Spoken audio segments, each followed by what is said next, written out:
It's very important to get the lighting under control. I'd say that's the main thing. In terms of setback lines, the setback line was. I don't know. I've heard people say that it's gone beyond the original footprint. I don't know. It has. It has. Okay, yes. because I that's not my expertise because I wasn't. I've looked into it. It's definitely encroached. Okay. And that's a difficult one. Once you've got the setback line in place, it's hard to ask people to tear the buildings down. So I don't really expect that that's going to happen.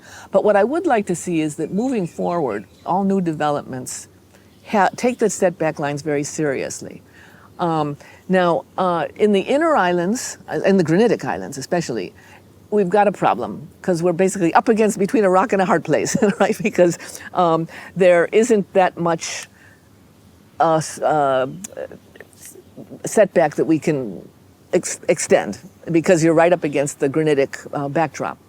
But when you start getting out into the coralline islands or the outer islands, you do have a lot of flexibility because you can put your development as far back as you want.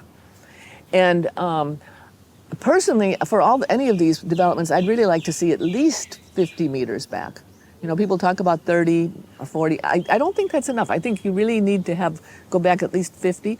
And an interesting example has been Bird Island. Now, Bird Island originally built this is back like in the 80s. They had built their villas or chalets close to the sea because people, they our guests like to be near the sea. Well, it got to the point that one night they had to go and rescue guests because the chalets were falling into the sea. Guests do not want to be that close to the sea. And so when they rebuilt those chalets, they built them way inland. They're 75 meters in. And okay, that's good for the turtles.